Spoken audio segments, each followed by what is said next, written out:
Hello everyone, 13 अक्टूबर की important news आज कौन कौन सी है और डेली एडिशन के द हिंदू में कौन कौन सी इंपॉर्टेंट न्यूज़ आई है देखते हैं। सबसे पहले इकोनॉमी से एक न्यूज़ आई है इन्फ्लेशन को लेकर। इन्फ्लेशन की हम बहुत दिनों से डिस्कस कर रहे थे कि इन्फ्लेशन को जो है वो अभी इंडिया में काफ़ी ज़्यादा कंट्रोवर्सी चल रही है कि इन्फ्लेशन है क्या, लगातार इन्फ्लेशन बढ़ रही है और जबकि हमारा जो फिक्स टारगेट है उससे काफ़ी ज़्यादा फ्लक्चुएट कर रही है। तो हम ये सारी चीज़ें देखेंगे कि हमारा टारगेट क्या है। इन्फ्लेशन है तो इन्फ्लेशन में कौन सा पार्ट बढ़ रहा है, फूड इन्फ्लेशन बढ़ रहा है कि नॉन फूड इन्फ्लेशन बढ़ रहा है। सबसे पहले तो इन्फ्लेशन की बात करें तो इन्फ्लेशन का हमारा एक टारगेट फिक्स है 2% से लेकर 6% तक। ये टारगेट फिक्स है कि इन्फ्लेशन इसके बीच ही वेरी करनी चाहिए, या यूँ बोलें कि एवरेज 4% इन्फ्लेशन होनी चाहिए। ये एक स्टैंडर्ड इन्फ्लेशन टारगेट फिक्स कर रखा है और ये टारगेट फिक्स कर रखा है हमारी मॉनेटरी पॉलिसी कमेटी ने। और मॉनेटरी पॉलिसी कमेटी ने यानी जिसमें आरबीआई और फाइनेंस मिनिस्ट्री दोनों के मेंबर्स होते हैं। और ये मिनिस्ट्री इसी हिसाब से ये कमेटी जो है एमपीसी जो है वो उसी हिसाब से डिसीजन लेती है कि हमारा इन्फ्लेशन 2% से 6% के बीच में रह सके।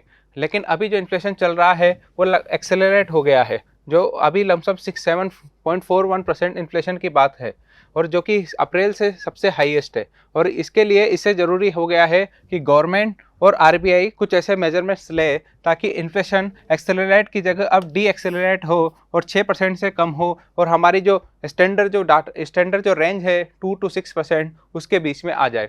यहाँ जो इन्फ्लेशन की बात करी जा रही है, आपको ये देखना होगा कि यहाँ जो बात करी जा रही है वो रिटेल इन्फ्लेशन की करी जा रही है।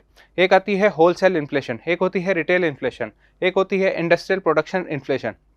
आपको ये सारी बातें समझनी होगी। दरअसल ये सारे जो इन्फ्लेशन का डाटा जो कैलकुलेट करा जाता है वो कौन सा डाटा है, क्या जिन गुड्स का और जिन सर्विसेज का जो डाटा है वो कलेक्ट करा जा रहा है वो होलसेल प्राइस पे करा जा रहा है या रिटेल प्राइस पे करा जा रहा है। यहाँ पर हम रिटेल इन्फ्लेशन की बात कर रहे हैं तो रिटेल जो प्राइस है उसके इन्फ्लेशन का जो आइटम्स का जो भी फ्लक्चुएशन देखा गया होगा उसमें जो भी फ्लक्चुएशन होगा उसकी बात करी गई है। हम यहाँ हमारे लिए समझना ये जरूरी होगा कि इन्फ्लेशन का मेजरमेंट कैसे करते हैं। दरअसल एक बास्केट होती है, इस बास्केट में कुछ आइटम्स गवर्नमेंट सेलेक्ट कर लेती है, जैसे फूड हो गया, आपके कपड़े हो गए, शूज़ हो गए, ये सारे कई सारे आइटम्स होते हैं। और उन आइटम्स में कितना और इसके अलावा एक बास्केट होती है और एक होता है आपका बेस ईयर। उस बेस ईयर के कंपैरिजन में बेस ईयर पे कितने प्राइस थे और आज इन आइटम्स की कितनी प्राइस है, तो कितना वेरिएशन देखा जा रहा है, एक्सेलरेट है कि डी एक्सेलरेट है, ये चेक करा जाता है। ये सारी चीज़ें इसमें चेक करी जाती है। तो इस तरीके से एक बास्केट होती है। और इसके अलावा इवन जो भी आइटम्स जो भी गुड्स और सर्विसेज इसमें हम ले रहे हैं उनका किसका कितना परसेंट लें। फॉर एग्जांपल, क्या सबको इक्वल लें या फिर किसी को ज़्यादा तवज्जो दें, किसी को कम। सबकी अपनी अपनी इंपॉर्टेंस, उनकी अपनी अपनी इंपॉर्टेंस के हिसाब से उनका परसेंटेज होता है। यानी इन्फ्लेशन कैलकुलेट करने के 3 चीज़ें। पहला, आपके पास एक बास्केट होनी चाहिए। बास्केट मतलब बाल्टी नहीं, बास्केट मतलब एक कुछ ऐसी आइटम्स होने चाहिए जिनके बेसिस पर आप इन्फ्लेशन को कैलकुलेट कर रहे हैं। उस बास्केट में जो भी आप आइटम्स ले रहे हैं, जो भी सब्जेक्ट्स ले रहे हैं, उनका परसेंटेज क्या है, किस सब्जेक्ट को ज़्यादा इंपॉर्टेंस दी जाए या किसको कम दी जाए। तो हर यहाँ यूँ बोलें कि किस सब्जेक्ट का कितना वेटेज है। इसके अलावा आप इन्फ्लेशन कैलकुलेट कर रहे हो तो किसके कंपैरिजन में कर रहे हो, तो आपके लिए एक बेस ईयर होना चाहिए। आप इस तरीके से कई सारे इंडेक्सेस निकाले जाते हैं इन्फ्लेशन को कैलकुलेट करने के लिए। हम 2-3 इंडेक्सेस की बात करते हैं। आज के न्यूज़पेपर में 2 इंडेक्सेस की बात करी गई है, कंज्यूमर प्राइस इंडेक्स, इसके अलावा इंडेक्स ऑफ इंडस्ट्रियल प्रोडक्शन। इसके अलावा हम एक और लेते हैं होलसेल प्राइस इंडेक्स। अब देखो, होलसेल प्राइस इंडेक्स मतलब ये होलसेल प्राइस पे कितना फ्लक्चुएशन देखा गया है वो चेक करता है। Consumer price index, consumer price पर यानी ऑब्वियसली जिसकी बात कर रहे हैं हम, रिटेल प्राइस पर कितना इन्फ्लेशन देखा गया है या फिर कितना फ्लक्चुएशन है वो। Index of industrial production, industrial production बढ़ा है या कम हुआ है, इसकी बात करी गई है। सबसे पहले बात करें, हम एक एक करके लेते हैं। कंज्यूमर प्राइस इंडेक्स की बात करें तो कंज्यूमर प्राइस इंडेक्स को जो है वो ministry of statistics and programme implementation का एक बॉडी है, नेशनल स्टैटिकल ऑफिस एनएसओ जो है वो इसके डाटा रिलीज करता है। सीपीआई का जो डाटा है कंज्यूमर प्राइस इंडेक्स, आप देखा होगा कि रूरल एरिया में जो रेट्स है और अर्बन एरिया में जो रेट्स है उसमें काफ़ी ज़्यादा फ्लक्चुएशन होता है, इसीलिए इसको भी उसी तरीके से मेजरमेंट करते हैं। एक निकालते हैं सीपीआई रूरल, एक निकालते हैं सीपीआई अर्बन, और एक इन दोनों को मिला के पूरे कंट्री का निकालते हैं एक सीपीआई कंबाइंड। और सीपीआई कंबाइंड कैसे निकालते हैं, उसका एक फॉर्मूला है CPI rural into CPI urban. तो इसका एक फॉर्मूला है सीपीआई कंबाइंड निकालने का, under root CPI rural into CPI urban. इस तरीके से सीपीआई को हम निकालते हैं। अब इस प्रॉब्लम ये है, इस सीपीआई में ये बोला गया है कि सीपीआई में सबसे ज़्यादा वेटेज है वो है आपका फूड्स का, और अभी जो देखा जा रहा है जो नॉर्मल इन्फ्लेशन है इवन 50% से ज़्यादा वेटेज है वो है आपके फूड आइटम्स का।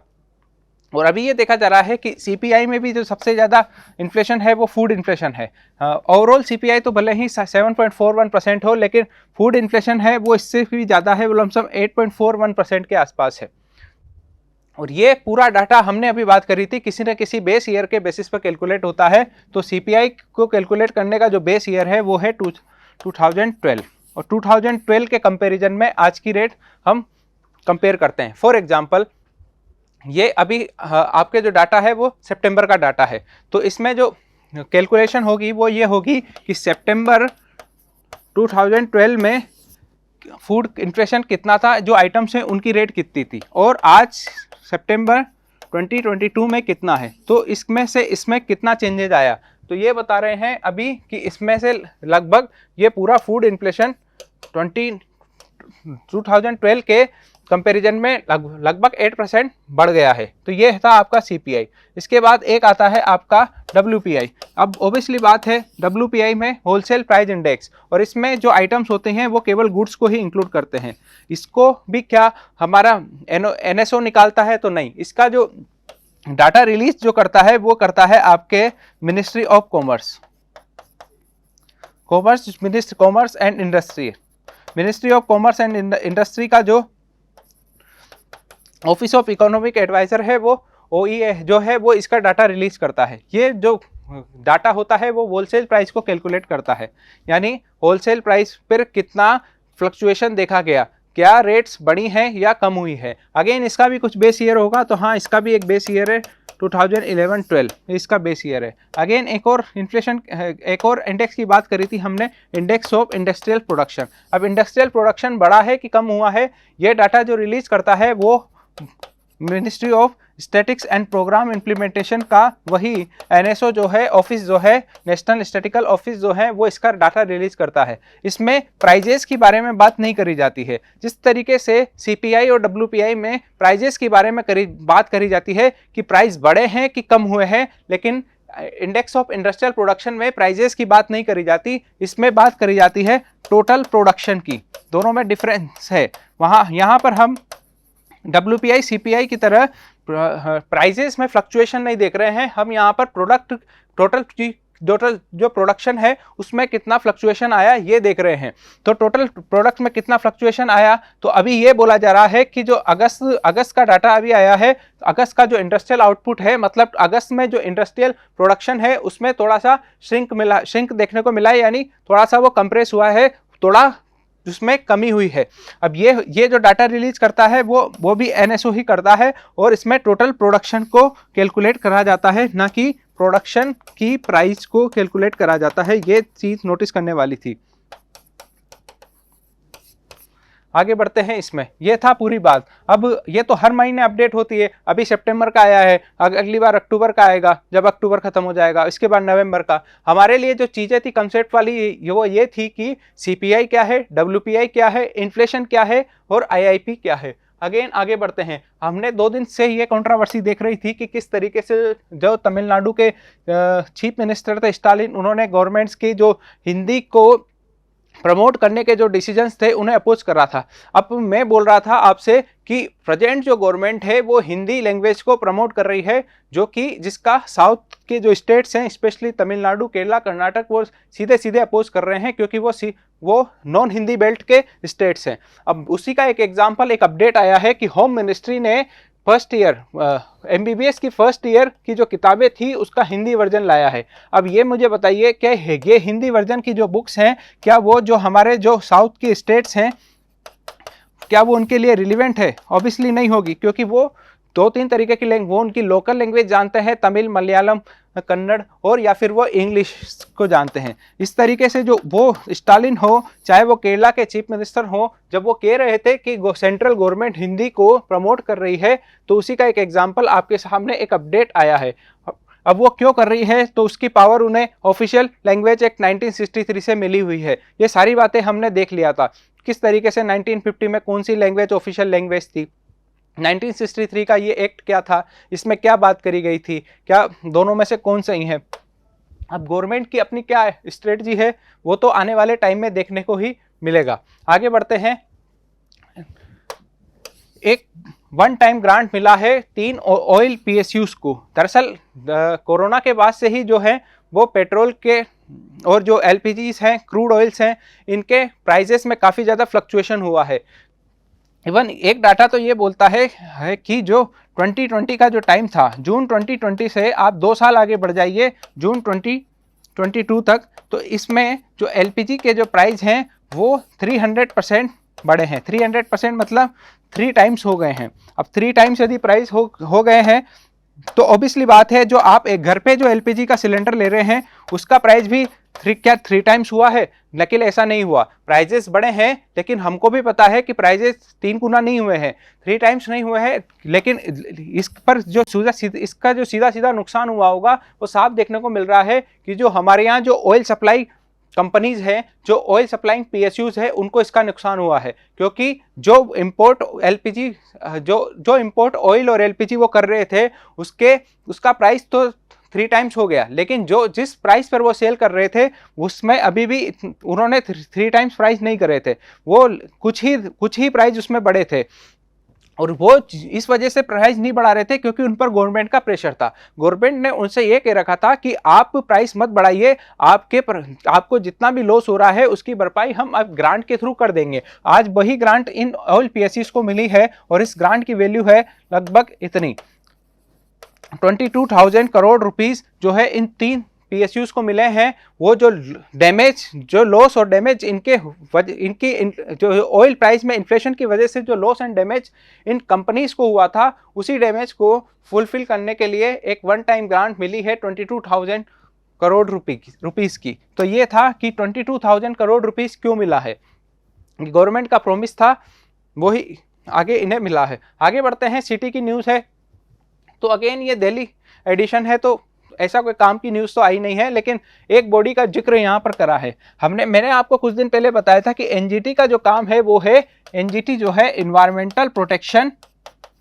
और फॉरेस्ट कंजर्वेशन की बात NGT करती है। अब देखो, इन्वायरमेंटल प्रोटेक्शन में एक अपडेट आया है कि किस तरीके से जो हमारा जो अनडिस्पोज्ड वेस्ट था, सिटी में जो लैंडफिल था, उस पर इन्होंने फाइन लगाया है। मैंने आपसे कहा था कि जो भी इन्वायरमेंटल प्रोटेक्शन में एक जो भी मेजरमेंट लेने होते हैं, यदि कोई पिटीशन डाल देता है तो उस पर ये फाइन लगा सकते हैं, और उसको जो भी यदि ज़्यादा सीरियस मैटर है तो आपको सज़ा भी मिल सकती है। तो यहाँ पर 3 करोड़ मिलियन टन जो अनडिस्पोज वेस्ट था उसके लिए, जो लैंडफिल्स में, उसके लिए 900 करोड़ रुपए का फाइन लगाया है दिल्ली गवर्नमेंट पर। यह काम करा है NGT ने। हमारे लिए NGT इंपॉर्टेंट है। NGT अगेन NGT क्या है, तो NGT जो हमने बात करी थी कि ये हमारे अल्टरनेटिव जो डिस्प्यूट रिजोल्यूशन सिस्टम है उसी का एक न्यू आर्म है, एक ट्रिब्यूनल है जो केवल और केवल उन केसेस से डील करता है जो इन्वायरमेंटल प्रोटेक्शन और फॉरेस्ट कंजर्वेशन से जुड़े हुए हैं। और ये क्या कब से काम कर रहा है, तो ये हमारे NGT का जो एक्ट था 2010, तब से ये लगातार अब काम कर रहा है।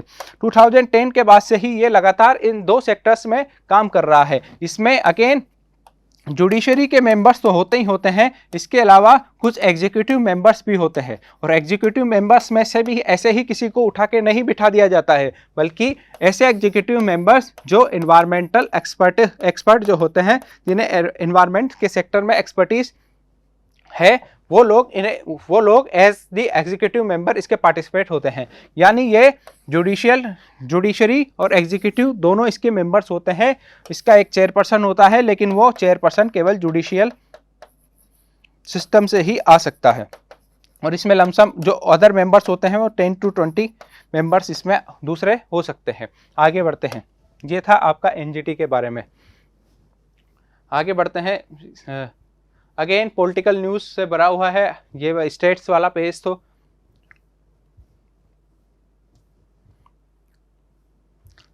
लेकिन पॉलिटिकल न्यूज़ के बाद एक साइड में एक बहुत इम्पोर्टेंट न्यूज़ आई है स्लेंडर लोरिस के बारे में। स्लेंडर लोरिस के बारे में ये बोला जाता है कि ये बंदरों की पुरानी जाति है।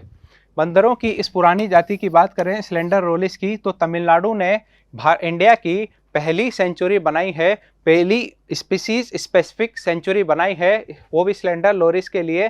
कहाँ पर बनाई है? तो ये बनाई है कार्डुवुर में ये सेंचुरी बनी है स्लेंडर लोरिस स्पीशीज के लिए। तो इसको पूरा नाम है कार्डुवुर स्लेंडर लोरिस सेंचुरी। दरअसल कार्डुवुर के बारे में बात करें तो कार्डुवुर एक फॉरेस्ट रीजन है, रिजर्व फॉरेस्ट एरिया है। कार्डुवुर जो है वो एक रिजर्व फॉरेस्ट एरिया है। ये जिस एरिया में पड़ता है ये दो एरिया में पड़ता है, एक है आपका करूर और एक है आपका डिंडीगुल। डिंडीगुल के बारे में आपने सुना होगा, डिंडीगुल के जो ताले बहुत ज़्यादा फेमस हैं। तो करूर और डिंडीगुल एरिया में एक कडावुर रिजर्व फॉरेस्ट है। इसी कडावुर फॉरेस्ट रिजर्व को जहाँ पर जो सबसे ज़्यादा स्लेंडर लोरिस का कंसंट्रेशन देखने को मिलता था, वहाँ पर इसे अब इस रिजर्व फॉरेस्ट एरिया को अब वाइल्ड लाइफ सेंचुरी डिक्लेयर कर दिया गया है। और वाइल्ड लाइफ सेंचुरी में भी specific slender loris sanctuary declare कर दिया गया है। तो सबसे पहले तो हमारे लिए लोकेशन इंपॉर्टेंट हो जाती है। तो कडावुर कहाँ है, करूर कहाँ है और डिंडीगुल कहाँ है? तो ये तीनों तमिलनाडु में है, और ये इंडिया की पहली स्लेंडर लोरिस सेंचुरी है, यह भी इंपॉर्टेंट है। इसी में आगे बढ़ते हैं। अब स्लेंडर लोरिस है क्या? मैंने कहा ये बंदरों की ही अपनी पुरानी जाति है, लेकिन ये क्या आपसे ये तो नहीं पूछेगा कि ये किसकी पुरानी जाति है। इस पर हमें काफ़ी ज़्यादा थोड़ा R&D करना पड़ेगा। तो स्लेंडर लोरिस की बात करें तो स्लेंडर लोरिस जो है वो आपके केवल और केवल इंडिया और श्रीलंका में मिलते हैं। यानी ये इंडिया और श्रीलंका के नेटिव है, जहाँ यदि कोई स्पीसीज मिलती है तो उसे नेटिव कहा जाता है। जबकि लोरिस जो है आपको और कंट्रीज में भी देखने को मिलेंगे। जो दूसरे लोरिस हैं, देखो इस पूरी बात समझिए। लोरिस जो हैं वो आपको मलेशिया, इंडोनेशिया, जकार्ता यहाँ पर भी देखने को मिलेंगे। लेकिन इस लोरिस की जो स्पेसिफिक स्पीसीज है वो है एक स्लेंडर लोरिस। स्लेंडर लोरिस जो है वो आपको श्रीलंका और इंडिया में भी देखने को मिलेंगे। और ये स्लेंडर लोरिस भी दो तरीके के होते हैं, एक रेड स्लेंडर लोरिस और एक होते हैं आपके ग्रे स्लेंडर लोरिस। यानी एक रेड स्लेंडर लोरिस और ग्रे स्लेंडर लोरिस, ये आपको दोनों तरीके के स्पीसीज इंडिया और श्रीलंका में देखने को मिलेंगे। अगेन क्या इतनी ज़रूरत क्या आ गई थी स्लेंडर लोरिस के लिए एक स्पेसिफिक सेंचुरी बनाने के लिए, कंजर्वेशन एरिया बनाने का? दरअसल इनका मेडिकल यूज़ काफ़ी ज़्यादा है, और मेडिकल यूज़ इनकी जो शरीर है स्लेंडर लोरिस का, उसमें अपने आप में कई सारी उनके पास मेडिकल प्रॉपर्टीज़ है। इसकी वजह से इनकी काफ़ी ज़्यादा हंटिंग होती थी, इनको इलीगली काफ़ी मार दिया जाता था, ये से कई सारे। और जिसकी वजह से जो कडावुर एरिया था वहाँ पर स्लेंडर लोरिस की पॉपुलेशन लगातार डिक्लाइन कर रही थी, जिसकी वजह से इनके लिए कंजर्वेशन एफर्ट्स लगाना तमिलनाडु गवर्नमेंट के लिए ज़रूरी हो गया था। क्योंकि आप IUCN में ही इनका स्टेटस देख लीजिए, IUCN में इनको एंडेजर्ड स्टेटस मिला हुआ है। Again wild life protection act में 1972 में इन्हें शेड्यूल 1 में रखा गया है। साइट्स ने इन्हें अपेंडिक्स 2 में रखा है। अब आप देख लीजिए कि इनकी हालत कितनी ख़राब है ग्लोबल लेवल पर और इंक्लूडिंग इंडिया लेवल पर। हमने अभी बात करी कडावुर में इनकी पॉपुलेशन डिक्लाइन कर रही थी और ग्लोबल लेवल पर भी इनकी पोजीशन कोई अच्छी नहीं है। देख लीजिए इंडेंजर्ड में है, शेड्यूल 1 में है, अपेंडिक्स 2 में है। इस वजह से इनको प्रोटेक्शन देना जरूरी हो गया था। इसी वजह से सिलेंडर लोरिस के लिए तमिलनाडु गवर्नमेंट ने एक सेंचुरी डिक्लेयर करी है कडावुर रिजर्व फॉरेस्ट एरिया को। आगे बढ़ते हैं। अगेन एडवर्टाइजमेंट, अगेन हमने कल डिस्कस कर लिया था, ये कोलेजियम सिस्टम के बारे में ही बात करी गई है। इसी पर इनके पर्सनल व्यू हैं श्रीराम पंचू के। अब हमारे लिए कोलेजियम सिस्टम इंपॉर्टेंट था, हम 2 दिन से लगातार उसको डिस्कस कर रहे हैं। इसी तरीके से IMF ने जो बात करी थी कल एक्सपेक्टेड एस्टिमेट इकोनॉमिक ग्रोथ की, हम ऑलरेडी IMF के बारे में देख चुके हैं, कितने मेंबर्स हैं, वाशिंगटन में इसका हेडक्वार्टर है, 1945 में बना। कोलेजियम भी हम कल देख चुके हैं। इसी में आगे बढ़ते हैं।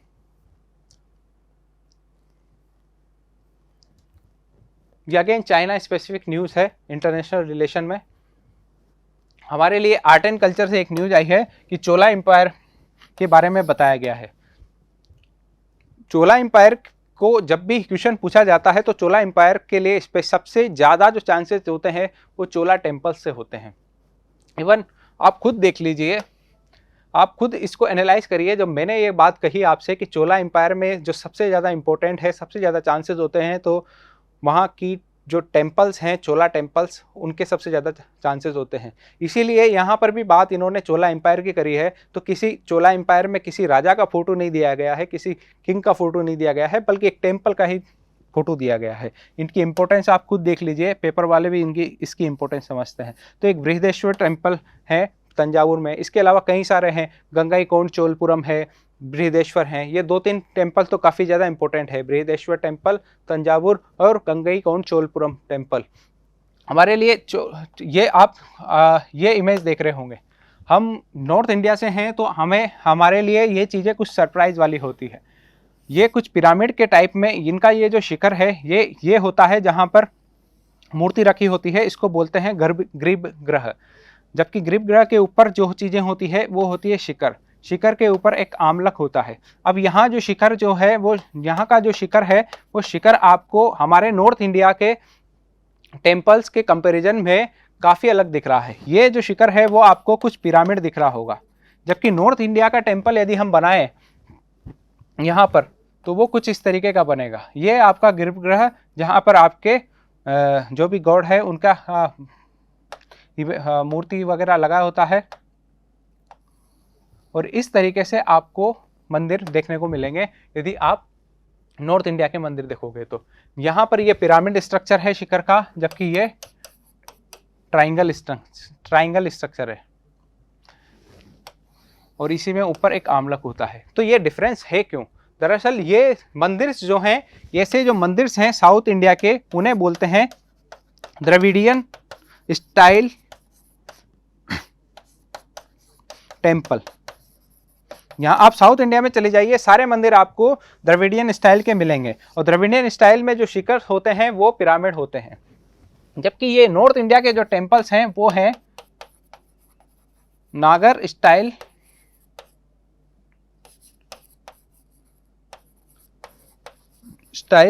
टेम्पल।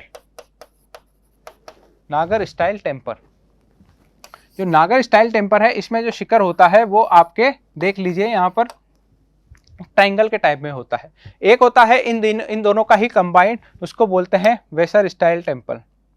इस तरीके से तीन तरीके के आर्किटेक्ट देख सकते हैं। नॉर्थ इंडिया नागरा शैली, Nagara architect, Nagara style. South India Dravidian style, और दोनों के बीच में कंबाइंड, यानी जो हमारा मिड इंडिया है, जैसे वो होयसल एम्पायर के जो टेम्पल्स हैं वो सारे वो वेसर स्टाइल टेम्पल कहलाते हैं। इस तरीके से 3 तरीके के स्टाइल, 3 स्टाइल आर्किटेक्ट टेम्पल्स हमारे यहाँ मिलते हैं, और वो जोग्राफिकल लेवल पर डिवाइड होते हैं। आगे बढ़ते हैं। अगेन इन्फ्लेशन की बात है।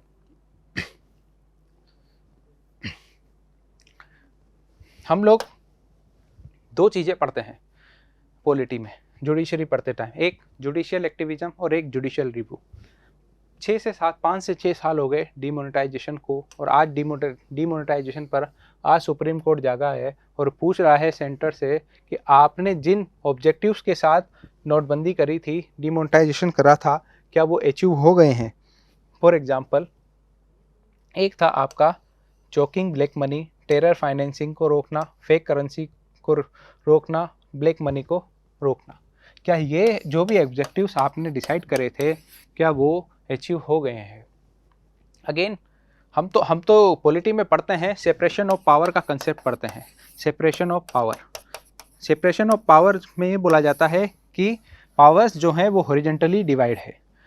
जुडिशरी की अपनी पावर्स हैं, एग्जीक्यूटिव की अपनी पावर्स हैं, लेकिन और पार्लियामेंट की अपनी पावर्स हैं। ये बोला जाता है सेपरेशन ऑफ पावर। और ये कहाँ लिखा हुआ है?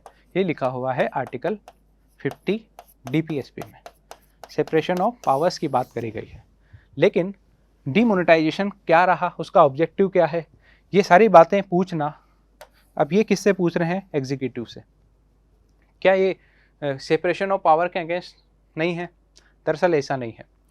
जुडिशरी भले ही सेपरेशन ऑफ पावर का भले ही वो रेस्पेक्ट करे, लेकिन उनके पास कई सारे और काम भी हैं, चाहे वो रिट का काम हो, फंडामेंटल राइट प्रोटेक्शन का नाम हो, या फिर आपके खुद कॉन्स्टिट्यूशन को एक कंजर्वेशन या उसके प्रोटेक्शन का काम हो। इसीलिए जुडिशियल रिव्यू के थ्रू सुप्रीम कोर्ट्स ने हाई कोर्ट से सेंटर से ये पूछा है कि डिमोनेटाइजेशन के ऑब्जेक्टिव्स क्या फुलफिल हो चुके हैं, अब उनका क्या स्टेटस है। लेकिन यदि ये ज़्यादा ही इंटरफेयर करने लगे, नहीं आप तो हमें पूरा बताइए, रोज़ इनको इंटरफेयर करे, सेंटर से बोले डिमोनेटाइजेशन पर एक रिपोर्ट रखिए, ब्लैक मनी कितना रुका, टेरर फाइनेंसिंग, यूँ एक तरीके से कहें तो बेवजह परेशान करें, तो यही जुडिशियल रिव्यू आपका फिर थोड़ी देर में जुडिशियल एक्टिविज्म बन जाएगा। यहाँ पर यह बात समझनी होगी कि जुडिशियल रिव्यू करना कुछ कॉन्स्टिट्यूशन ने जुडिशरी को पावर दी है, इसलिए ये जो है वो सेपरेशन ऑफ पावर के अगेंस्ट नहीं है। लेकिन जब बेवजह इंटरफेयर करने लगे, जब जुडिशरी अपनी लिमिट क्रॉस कर दे और एग्जीक्यूटिव और पार्लियामेंट के कामों में बेवजह इंटरफेयर करे, तो फिर वो जुडिशियल एक्टिविज्म हो जाएगा, और ये सेपरेशन ऑफ पावर के अगेंस्ट है। तो आप ध्यान रखिएगा, judicial review separation of power के अगेंस्ट नहीं है, लेकिन जुडिशियल एक्टिविज्म पूरे सीधे तरीके से सेपरेशन ऑफ पावर के अगेंस्ट है। आगे बढ़ते हैं। इसमें कांग्रेस की न्यूज़ है स्पेसिफिक, हमारे लिए एक इम्पोर्टेंट न्यूज़ आई है कोऑपरेटिव सोसाइटी को लेकर। Cooperative act amendment clear. Cooperative acts में जो है अमेंडमेंट जो होगा वो क्लियर हो गया है, यूनियन कैबिनेट ने इसको अप्रूवल दे दिया है। अब जो भी विंटर सीजन होगा उसमें ये एक बिल लाया जाएगा, multi state cooperative society bill. दरअसल कुछ सोसाइटी हम लोग जानते हैं, कोऑपरेटिव सोसाइटी कुछ ही लोगों का एक ग्रुप होता है। अब ये इसको कॉन्स्टिट्यूशन ने जगह क्या कब दी, क्या 1950 से मिला हुआ था, ऐसा पूरी कहानी क्या है वो हम लोग समझते हैं। कोऑपरेटिव सोसाइटी कोई नई चीज़ नहीं है, वो बहुत टाइम पहले से ही चली आ रही है। ब्रिटिश इरा से लेकर हमारे खुद का कॉन्स्टिट्यूशन आया, उसमें भी कोऑपरेटिव सोसाइटीज़ आई। कोऑपरेटिव सोसाइटी दरअसल एक तरीके से डेमोक्रेटिक सी का ही एक पार्ट है, और कोऑपरेटिव सोसाइटी से भी ये एक्सपेक्ट करा जाता है कि वो भी डेमोक्रेट रहें। जब डेमोक्रेट हैं तो उनसे ये भी एक्सपेक्ट करा जाता है कि वो अपना जो सिस्टम है उसे डेमोक्रेटिक तरीके से चलाएं, टाइम से इलेक्शन हो, जो भी रिसोर्सेज हैं उनका डिस्ट्रीब्यूशन हो वो इक्वली हो, या फिर जो रिलीवेंस मैकेनिज्म है उसके थ्रू हो। लेकिन ये सारी बातें जो हैं वो एक साथ साइड में ही रह गई थी। न तो कोऑपरेटिव सोसाइटी के कोई इलेक्शंस हो रहे थे, कोऑपरेटिव सोसाइटीज़ की मनमानी चल रही थी, कुछ चुनिंदा लोग होते थे वो कोऑपरेटिव सोसाइटी में अपनी दादागिरी करते थे। तो कुल मिलाकर बात करें तो इंडिपेंडेंस के बाद से ही कोऑपरेटिव सोसाइटीज़ में कुछ कोऑपरेटिव सोसाइटी के नंबर्स तो बढ़े, लेकिन उनके जो काम थे, उनके कामों की एफिशिएंसी थी वो लगातार डाउन होती जा रही थी। इसलिए ज़रूरी है हो गया था कि जिस तरीके से पंचायत और नगरपालिकाओं को हमने कॉन्स्टिट्यूशन में दर्जा देकर उनके पूरे सिस्टम को सुधारा, उसी तरीके से कोऑपरेटिव सोसाइटी का जो सिस्टम था, स्पेशली उनमें इलेक्शंस का, लोन्स का डिस्ट्रीब्यूशंस का, डिसीजन मेकिंग का, इसको में भी रिफॉर्म की ज़रूरत थी। और रिफॉर्म का सबसे अच्छा तरीका था कि कोऑपरेटिव सोसाइटीज़ को कॉन्स्टिट्यूशन के अंडर ले आओ। यदि कोऑपरेटिव सोसाइटीज़ को कॉन्स्टिट्यूशन के अंडर लाएंगे तो उसकी वजह से जो उनके जितने भी मैकेनिज्म है, उनकी जितनी भी जो वर्क प्रोफाइल है वो एक सिस्टमाइज हो जाएगी। इवन सारी कोऑपरेटिव सोसाइटीज़ की जो वर्क प्रोफाइल है वो सिमिलर हो जाएगी। जो गवर्नमेंट जो इनकी जो रेगुलेटिंग अथॉरिटी होती है स्टेट गवर्नमेंट, उन्हें भी दिक्कत नहीं आएगी कि एक कोऑपरेटिव सोसाइटी क्या कैसे काम कर रही है, दूसरी का अपना कैसे काम कर रही है, तीसरी का अपने कैसे इलेक्शन करा रही है, और कौन अपने किस तरीके से पैसों का लोन का डिस्ट्रीब्यूशन कर रहा है। तो पूरे सिस्टम को इक्वलाइज करने के लिए ही कोऑपरेटिव सोसाइटी को कॉन्स्टिट्यूशन के अंदर लाया गया, और ये कॉन्स्टिट्यूशन के अंदर लाया गया 97 कॉन्स्टिट्यूशन अमेंडमेंट एक्ट 2011 में। और स्टेट गवर्नमेंट को इसमें साफ साफ बोला गया, स्टेट गवर्नमेंट्स के लिए कुछ रूल्स बना दिए गए कि इस तरीके से आप टाइम से इलेक्शन कराएंगे, टाइम से उनकी जो कोऑपरेटिव सोसाइटीज़ हैं उनके उनकी जो भी फाइनेंशियल स्टेटस है उसकी ऑडिटिंग करेंगे, और जो इसमें कोऑपरेटिव सोसाइटीज़ में रिजर्वेशंस का प्रोविज़न करेंगे। ये सारी बातें जो हैं इस 97 कॉन्स्टिट्यूशन अमेंडमेंट में लिखी गई। और इसमें स्टेट गवर्नमेंट को ही क्यों ये सारी बातें दी गई, इसे इसलिए करा गया क्योंकि हमको ये पता है कि 7 शेड्यूल में कोऑपरेटिव सोसाइटीज़ जो हैं, 7 शेड्यूल में कोऑपरेटिव सोसाइटीज़ जो हैं वो स्टेट का सब्जेक्ट है, वो स्टेट लिस्ट में आता है। इस वजह से स्टेट्स को कुछ काम दिए गए कि आप कोऑपरेटिव सोसाइटी को इस तरीके से रेगुलेट करिए ताकि पूरे ऑल ओवर इंडिया में पैन इंडिया लेवल पर जितने भी कोऑपरेटिव सोसाइटीज़ हैं उनमें इलेक्शंस, ऑडिटिंग, फंक्शनिंग, उनकी वर्क प्रोफाइल सब कुछ सिमिलर हो सके। लेकिन कुछ सोसाइटीज़ ऐसी थी जो मल्टी स्टेट लेवल पर थी, यानी ऐसी कोऑपरेटिव सोसाइटी जिनका जो जोग्राफिकल एक्सपेंशन था वो एक से ज़्यादा स्टेट में था, और ऐसी सोसाइटीज़ को बोलते हैं मल्टी स्टेट कोऑपरेटिव सोसाइटी। अब और सेंट्रल गवर्नमेंट ने 97 कॉन्स्टिट्यूशन अमेंडमेंट एक्ट में मल्टी स्टेट कोऑपरेटिव सोसाइटीज़ का रेगुलेशन खुद के हाथ में ले लिया। अब इसी मल्टी स्टेट कोऑपरेटिव सोसाइटीज़ में कुछ चेंजेस लाने के लिए पार्लियामेंट में विंटर सीजन में गवर्नमेंट एक बिल रखेगी जिसे यूनियन कैबिनेट ने अप्रूव कर दिया। ये पूरी कहानी थी, हमारे लिए इंपॉर्टेंट है 97 कॉन्स्टिट्यूशन अमेंडमेंट, और उसके थ्रू इन्हें जो कॉन्स्टिट्यूशन में जगह दी गई। इसी 97 कॉन्स्टिट्यूशन अमेंडमेंट में न केवल कोऑपरेटिव सोसाइटीज़ को रेगुलेट करने की बात करी गई बल्कि कोऑपरेटिव सोसाइटीज़ को प्रमोट करने की बात भी करी गई। यही रीज़न था कि फंडामेंटल राइट्स के आर्टिकल 19(1)(c) में कोऑपरेटिव सोसाइटीज़ का फॉर्मेशन, कोऑपरेटिव सोसाइटीज़ को बनाना एक फंडामेंटल राइट बना दिया गया, ताकि अब यदि फंडामेंटल राइट बना दिया गया तो हम लोगों को जो यदि कोई रिलेवेंट कोऑपरेटिव सोसाइटी है जो रूल्स के अकॉर्डिंग बन रही है तो उसे गवर्नमेंट अपने हिसाब से नहीं रोक सकती क्योंकि फंडामेंटल राइट है। इसी तरीके से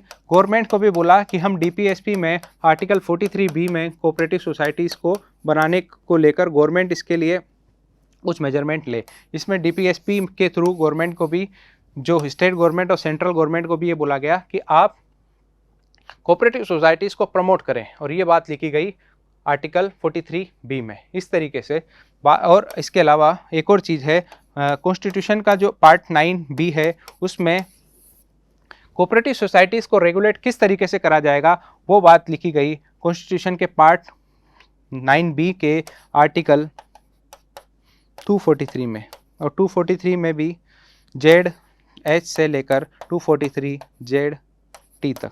इस तरीके से इनका हमने कॉन्स्टिट्यूशन स्टेटस भी देख लिया। आगे बढ़ते हैं। आपसे पूछ दे यदि कभी एग्जाम में कि MiG-29K है क्या, तो MiG-29K जो है वो एक फाइटर एयरक्राफ्ट है, और ये फाइटर एयरक्राफ्ट आपको दिख रहा होगा, और पर इतना ध्यान रखिएगा कि ये इंडियन नेवी का फाइटर एयरक्राफ्ट है। INS विक्रमादित्य पर इसको लगाया गया है, और MiG-29K है वो इंडियन नेवी का फाइटर एयरक्राफ्ट है। आगे बढ़ते हैं। अगेन इंटरनेशनल न्यूज़ में रशिया वर्सेस यूक्रेन वॉर अभी भी थमने का नाम नहीं ले रहा है, उसी पर अपडेट्स आ रही है। लेकिन इसी के बीच में एक न्यूज़ हम लगातार 2 से 3 बार डिस्कस कर चुके हैं। हमने बाल्टिक सी के बारे में लगातार पढ़ रहे हैं।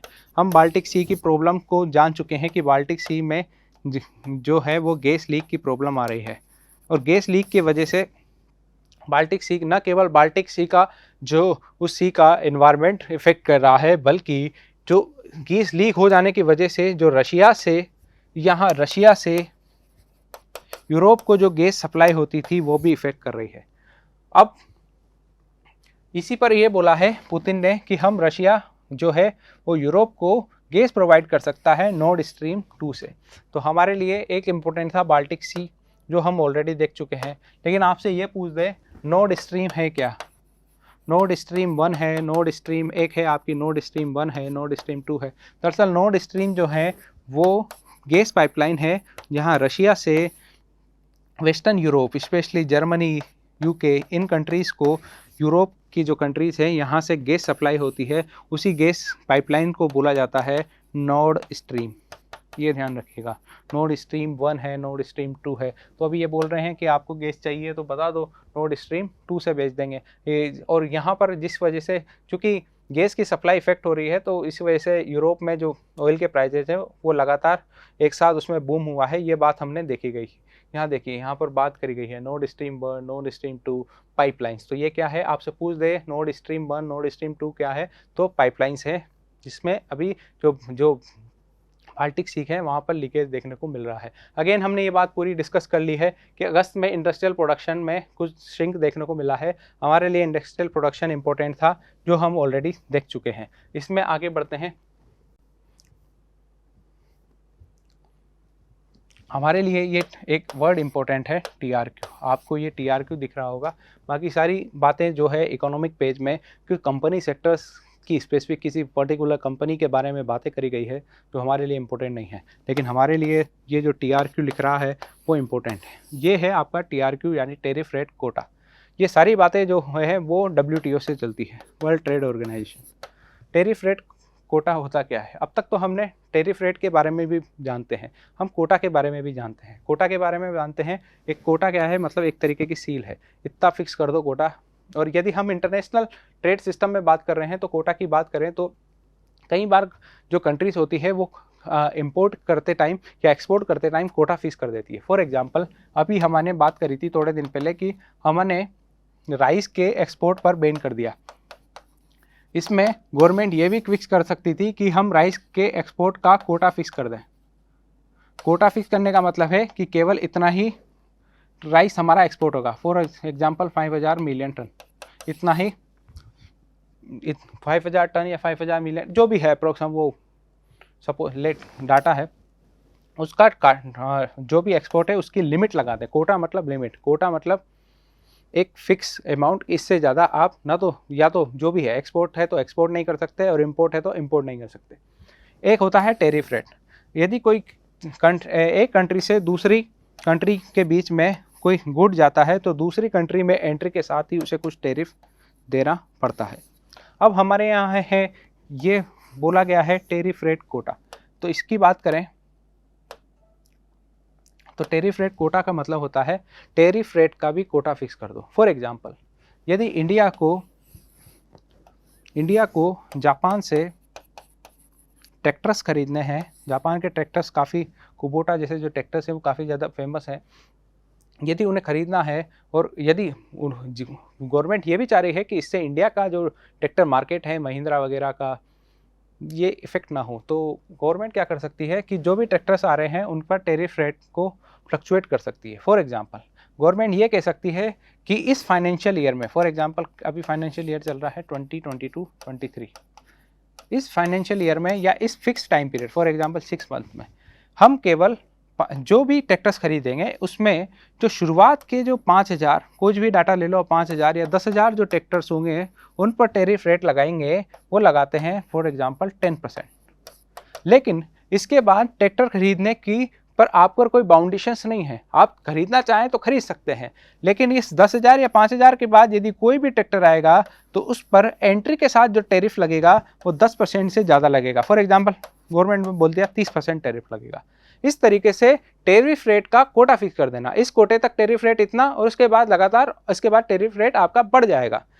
यहाँ पर ये बात नोटिस करने वाली होगी कि टेरिफ रेट कोटा जब लगा रहे हैं, WTO का ये टेरिफ रेट कोटा में इंपोर्ट पर कोई बाउंडेशन नहीं है। गवर्नमेंट आपसे मना नहीं कर रही कि आप ट्रैक्टर मत खरीदिए, लेकिन आप जो ट्रैक्टर खरीद रहे हैं यदि वो 5,000 के अंदर खरीद रहे हैं, 5,000, इन 5,000 ट्रैक्टर्स में आपका ट्रैक्टर है तो आपको एंट्री का केवल 10% एज टेरिफ रेट देना होगा, लेकिन इसके बाद आपने खरीदा तो आपको 30% देना होगा। इस तरीके से हमारे इंपोर्ट एक्सपोर्ट से जो हमारा जो डोमेस्टिक मार्केट है वो इफेक्ट ना हो, उन्हीं सब चीज़ों को रेगुलेट करने के लिए इस तरीके से टेरिफ रेट कोटा का कंसेप्ट WTO ने लाया था। स्पोर्ट पेज आज के लिए कोई इतने इंपॉर्टेंट नहीं थी। आज की जो इंपॉर्टेंट न्यूज़ थी वो काफ़ी ज़्यादा, हमारा जो न्यूज़पेपर था वो इकोनॉमिक सेक्टर पर काफ़ी ज़्यादा झुका हुआ था। इन्फ्लेशंस की बात हमने करी, टेरिफ रेट कोटा की बात हमने करी, Hindi language versus English language, non Hindi language की हमने बात करी। इसके अलावा पॉलिटी पे हमने 97th कॉन्स्टिट्यूशन अमेंडमेंट देखा। इन्वायरमेंट के एंगल से भी काफ़ी इंपॉर्टेंट न्यूज़ आई थी, चाहे वो एनजीटी की हो या सिलेंडर लॉरीज की न्यूज़ हो। इस तरीके से सारी इंपॉर्टेंट न्यूज़ थी आज की, वो हमने देख ली। Thank you very much.